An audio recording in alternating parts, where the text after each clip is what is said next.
नमस्कार मित्रों, स्वागत है हमारे YouTube चैनल पर आपका। मित्रों, हम रोज नए नए वीडियो से आपको हमारे प्रकृति में जो वनस्पति है, पेड़ पौधे हैं, उनके बारे में, उसके औषधि गुणों के बारे में आपको अवगत कराते हैं। मित्रों, आयुर्वेद की शुरुआत हमारे भारतवर्ष से हुई है। मित्रों, ये कैसे संभव हुआ? हमारे महान ऋषियों मुनियों ने कड़ी तपस्या, कड़ी साधना और कड़े संशोधन के बाद आज मानव कल्याण हेतु हमें ये आयुर्वेद रूपी उपहार दिया है। मित्रों, आयुर्वेद का उत्पत्ति वेदों का निचोड़ है। इसके अलावा मित्रों, हमारी सनातन संस्कृति में 4 वेद, 18 पुराण या फिर वेद व्यास जी रचित भगवत गीता, श्री वाल्मीकि जी रचित रामायण और तुलसीदास जी रचित रामचरितमानस, ये सब एक मानव को जीवन जीने की राह दिखलाते हैं। एक आदर्श समाज क्या होता है ये हमें बताते हैं। लेकिन दुर्भाग्य से आज इन महान ग्रंथों का अपमान होता आ रहा है और हम ये अपमान देख रहे हैं।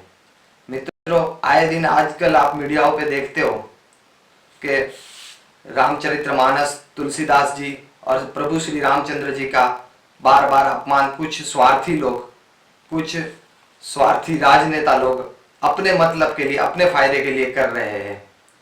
मित्रों, जिन महान परंपरा में से हम आते हैं, उस महान परंपरा में हमारे ऋषि मुनियों, साधु संतों ने हमें इतनी सारी ज्ञान, इतनी सारा उपहार जो हमको दिया है। मित्रों, वो कभी क्या ऐसा लिख सकते हैं जिनकी शुरुआत ही किसी का कल्याण करने की हो, किसी का भला करने की हो? वो कोई ऐसा कभी लिख सकते हैं? कहते ही नहीं। मित्रों, आज हम बात कर रहे हैं रामचरितमानस की उस चौपाई की जिस पर विवाद हो रहा है। तुलसीदास जी गोस्वामी ने लिखा है कि ढोल गवार शूद्र पशु नारी सकल ताड़न के है अधिकारी। इसका तात्पर्य, इसका कहने का मतलब अगर आप समझना चाहें तो इसका सही मतलब यह है कि रामचरितमानस अवध भाषा में लिखी गई है और कोई भी अवध भाषा के जानकार रहेंगे वो आपको भले भांति इसका सच्चा अर्थ है वो समझा सकेंगे। मित्रों, इसका अर्थ यह होता है कि ढोल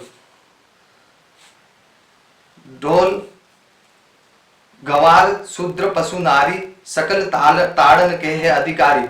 मतलब ताड़न का मतलब होता है कि उसको परखना, उसको देखना। मित्रों, हम ढोल ले, उसको कोई बजाते तो उसको परखने वाला चाहिए, उसे अच्छी तरह से जानने वाला चाहिए ताकि उसको बजाने से गलत स्वर ना निकले। इसके अलावा मित्रों, गवार होता है जो अशिक्षित होता है। मैं अशिक्षित की बात करता हूं कि जो अशिक्षित लोग होते हैं उनको हम गवार कह सकते हैं। और जो अशिक्षित लोग होते हैं वो हमको कुछ ऐसा ना कह दे अथवा हम उसको ऐसा ना कह दे कि उनको बुरा लग जाए, कि उनको समझ ना आए, वो हमारे किस बात से आहत हो जाए, तो उनको भी परखना है। इसके अलावा मित्रों, जो वंचित वर्ग है वो हमें किस तरह से उपयुक्त हो सके अथवा हम उसको किस तरह से उपयुक्त हो सके, तो उसको भी हमको परखना है, देखना है, उसके प्रति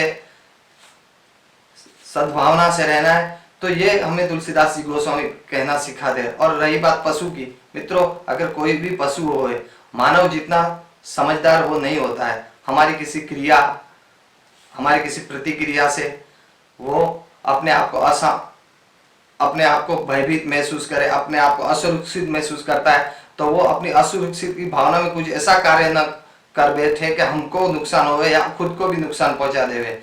तो उसको भी परखना है, उसको भी देखना है, उसको भी जानना है। और रही बात स्त्री की, तो स्त्री हमारे समाज में, हमारी संस्कृति में सदैव पूजनीय है। वो कोई माता होवे, बहन होवे या पत्नी होवे या कोई भी स्त्री होवे, तो हमको जिसके साथ जीवन निर्वाह करना, तो उनको भी हमें परखना है, उनको समझना है, उनको देखना है। तो मित्रों, यही तुलसीदास जी गोस्वामी कहना चाहते हैं। रामचरितमानस ने रिश्तों को निभाना सिखाया है। रिश्तों या समाज में वैमनस्य फैलाने का राम के जीवन में कोई भी आपको प्रमाण नहीं मिलेगा। मित्रों, ये जो कुछ स्वार्थी लोग हैं जो अपनी राजनीतिक चमकाने के लिए, अपने थोड़े से वोट बैंक के लिए हमारे ग्रंथों का, हमारे साधु संतों का अपमान कर रहे हैं, वो कतई उचित नहीं है। मित्रों, मैं तो सिर्फ इतना कहना चाहूंगा, अगर तुलसीदास जी को समझना है ना, तो वो कहते हैं कि उनकी चौपाई है कि राम ब्रह्म परमार्थ रूपा, राम ब्रह्म परमार्थ रूपा, अविगत अलप अनादि अनुरूपा।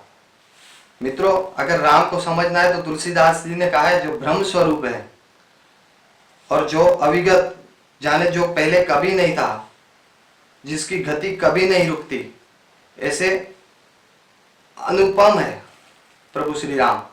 तो मित्रों, जो प्रभु श्री राम को ब्रह्म स्वरूप मानता हो और जो राम का जीवन कि एक आदर्श राजा कैसा हो, आदर्श पिता कैसा होवे, आदर्श पुत्र कैसा होवे, आदर्श भाई कैसा होवे, आदर्श समाज कैसा होवे, ये हमें सिखलाता हो, तो वही रामचरितमानस लिखने वाले तुलसीदास जी कभी ऐसा लिख सकते हैं?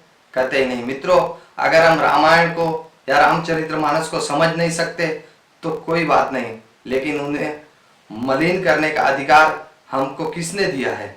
मित्रों, तुलसीदास जी गोस्वामी रचित रामायण,